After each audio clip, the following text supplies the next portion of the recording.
All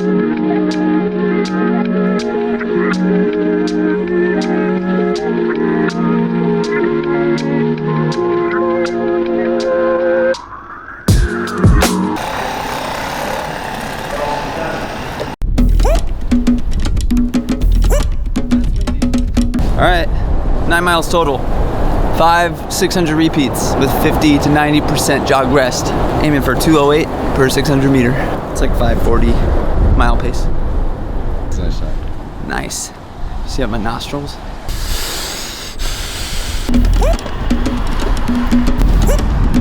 Ready, set.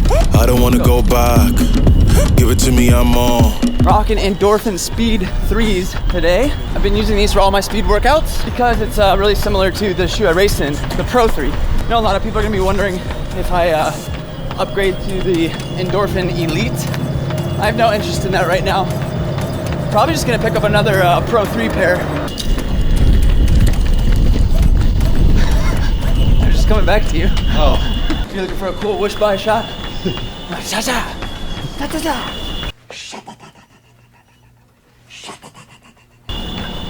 I'm in a pretty goofy mood right now. I think I might do some hill repeats after my 600s are done. Because why not? I've done like no hills at all this whole training block. Hold tight, don't let go. Yeah, don't let go.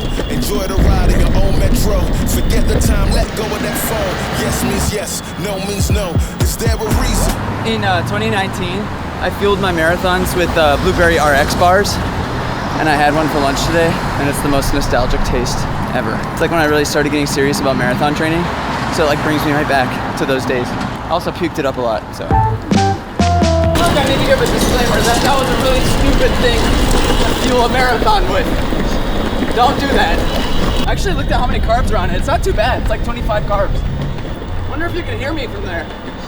You think? Dude, whenever I run 8 flat pace now, I'm at 131 BPM. Isn't that crazy? Your heart rate is the lowest I've ever seen. Yeah, it's really wild actually. I'm 130 right now. I'm running 8 flat pace.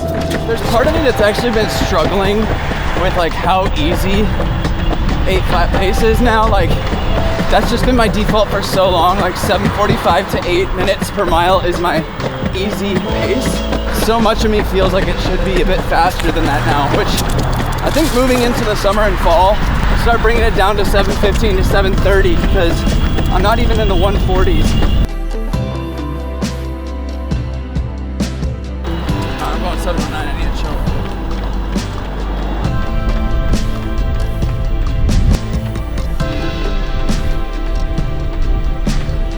The sun went away.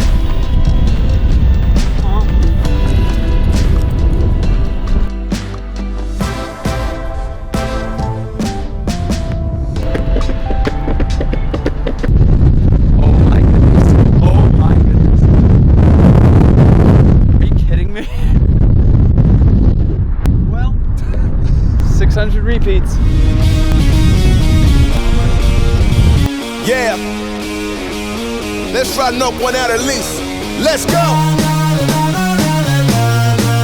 It's my time. Don't care what you say, it's my time. I'll be the GOAT, I'll be the go-to. I'll be the one that people go to.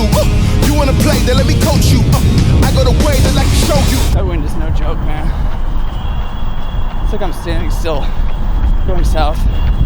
When I go north, it's like I don't even have to try. Nothing on earth is gonna change this. You ain't seeing my arrangement. To the top where I'm staying. Me and all that I came with. Me and all of my people. Doing all good and fighting off evil. This my time, you speak, I can't see you. Rain or shine, I'm coming and lethal. This my time, yeah. Get it, rain or shine. Let's go. I said I'm gonna make it. You know legends never die.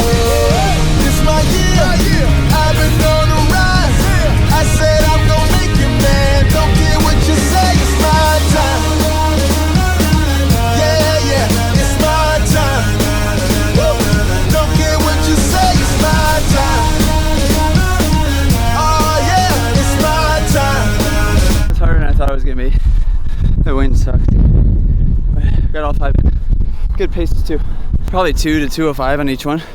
I don't know exactly where my finish was in the second lane.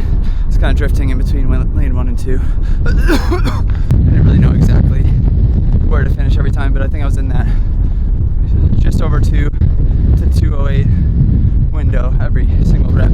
So cool down. I think I might do a few hill repeats. I don't want to, but I'm going to, because I've only done it once this whole training block.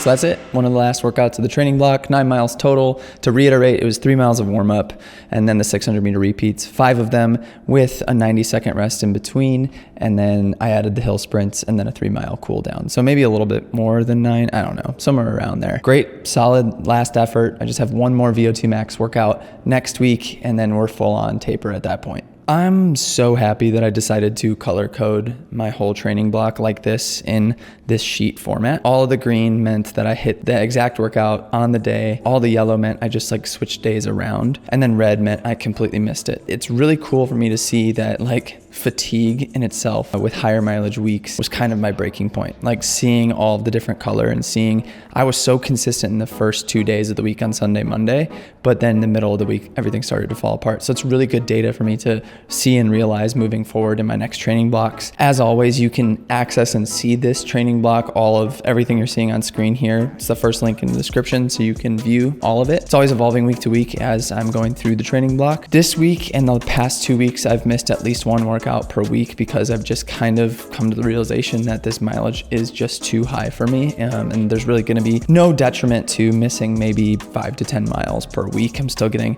enough volume in there and the workouts done with the long runs, so I should be totally good to go. I can't believe I'm 2.5 weeks out from race day. Like, it's blowing my mind. I'm so excited to taper.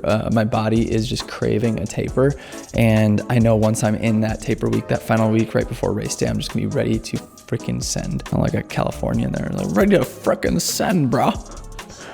Send that, brah. And to reiterate, the VO2MAX workout is really the hardest workout I do in a marathon training block as far as intensity goes and far as speed goes. Maybe outside of strides or how fast you go in strides, it's faster than your lactate threshold pace. It's that pace that you're really only holding between 600 and 1200 meters with different repetitions. So I'll be doing one more VO2MAX workout next week with 4 1200 meter repeats, and then that's it for that intensity. There's only one more long run of 17 miles and then a 13 miler, and then everything else is pretty much single digits from that point on. Last thing, talked about it in last week's episode, we are doing a shakeout run on Friday, April 7th. So on the packet pickup day at Carmel Marathon, if you're going to Carmel, if you're in Indiana or an Indianapolis area, I would love to see you there. They're only doing packet pickup on Fridays. I believe the window is from 11 a.m. to 9 p.m. Eastern Standard. You only have that 10-hour time range to pick up your packet. So what I'm going to do is I'm going to drive to Indiana really early that day. I'm going to pick up my packet probably right as the expo opens around lunchtime, around noon. And then I'll settle into my Airbnb with the family, come back down for a shakeout run at 3. So I'm screen recording here. The expo, the packet pickup is at Carmel High School. And this little highlighted part, the freshman center area, I believe it's door 16, according to their website, is where you will pick up your packet for the expo. I don't want to meet at that spot because I think there's gonna be a lot of people coming in and out of those doors. So let's plan on at 3 o'clock, 3 p.m. Eastern. Let's meet at the front of the school, which is the southernmost part of the school, at that circle drive down at the bottom of the map here. From there, we'll probably wait 15 minutes and then get to running the shakeout run at about 3:15, 3:20. We'll go up north. There's a trail. I'm gonna do a 1.5 miles up north and a 1.5 miles back for a 3 mile total shakeout run. And then I'll probably do some strides in the neighborhood just east of the school if you'd like to join on that too. However many you show up, it would just be fun to meet you, hang out, go on a run together, talk about your training and just the whole process of running together. That's the last bit of information I have. And if you have any questions, leave them in the comments or shoot me a DM on Instagram at floberg.runs. And I'll see you next week. We're almost there. Bye.